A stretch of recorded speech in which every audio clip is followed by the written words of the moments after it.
Today I want to talk about the Hyde Amendment.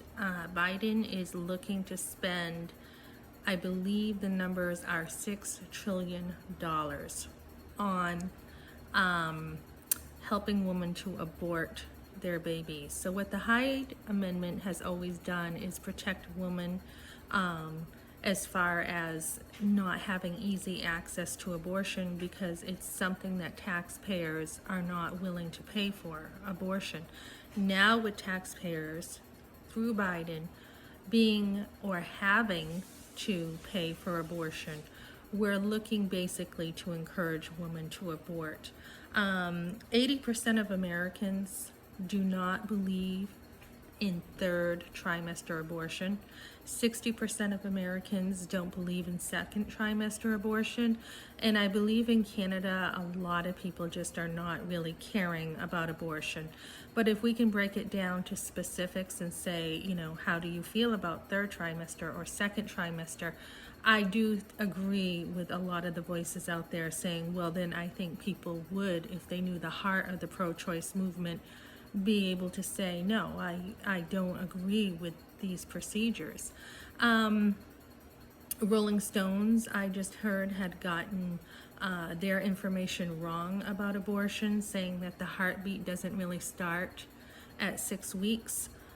It's just basically a clump of cells with a signaling kind of movement. That is not true.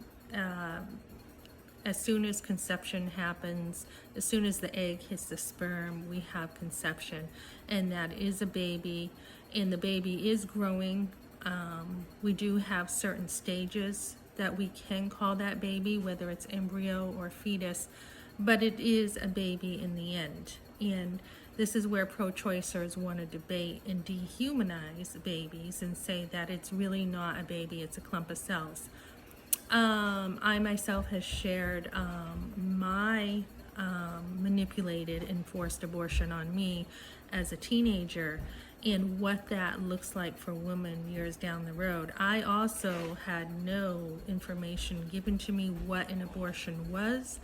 I had no idea how far along I was, and it wasn't until years later when I got my records I had known how far along I was. So the abuses that can happen without regulation for women, without laws to protect them, are just extraordinary. I also wrote an email to one of our senators yesterday, thanking him for standing up against abortion, because there are so many things that can happen between the time the girl gets to an abortion clinic, or even for me, it was just a doctor's office. And many times I've shared my story that, I had no idea what an abortion was. It was something that the adults had decided for me in my life. And then from there, and everything that happened in that situation, to be taken to a doctor's office where I wasn't even old enough to sign for my records or sign a paper. It was something that the adult was supposed to do. But anyways, just taken and being told to get undressed, put your feet in stirrups, not even knowing what was being put in me, and then taken to a restaurant. Again, a waitress asking if I was okay. And then from there, having to leave and dilate in a car. For women who have had abortions, I'm going to talk about that a little bit, how they're victimized. And not all women who have had abortions are victimized. Many of them do know what they're doing nowadays. Nowadays, we have a lot of information.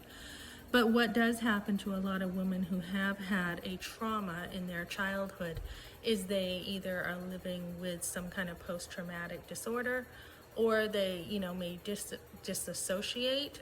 A lot of women have learned, and this is what the body does, the body tries to protect you. When the trauma is just way too much for your body, as in the case of an abortion, A lot of times women disassociate, and that catches up with them later. So women are, with the abortion and the Hyde Amendment, we're going to see more women having issues, more women needing healing, and luckily for me, I'm one of the lucky ones. I became a Christian shortly after my firstborn son was born, and I had someone at a pregnancy center tell me, God forgives as far as the east to the west. And that was not a choice that I had made, but the doctors definitely took advantage of a kid.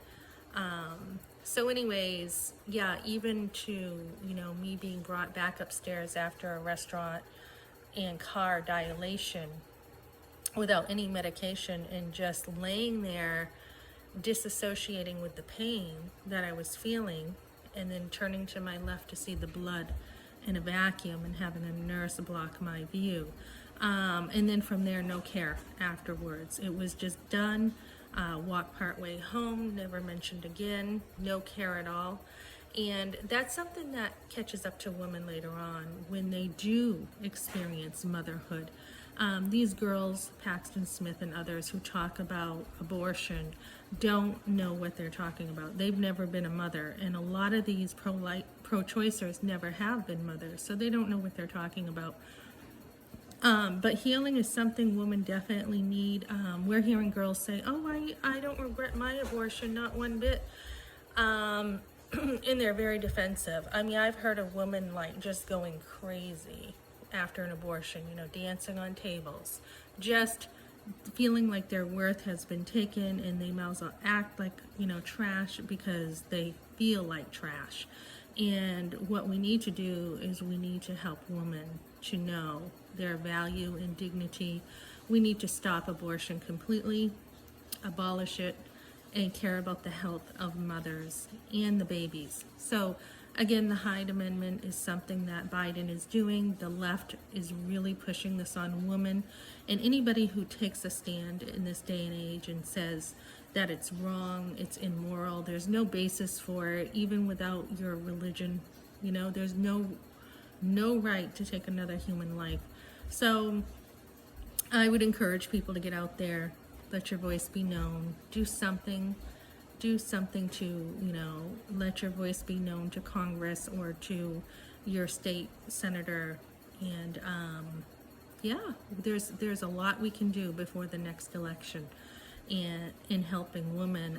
I just saw another place, I think it was in Missouri, the Lighthouse housing, where women come in there, they have nothing, and once they get through a hard time in their life, they can leave, but the house is for women who, a maternity house for women who have hit, hard times in their lives, and they get 2 years worth of diapers, etc., training to be a mother, etc., to help them. So I think we can get really creative and solve these problems and find solutions. But I think our first step is to communicate and to really get in there and talk about this. Okay, thanks for joining me, guys.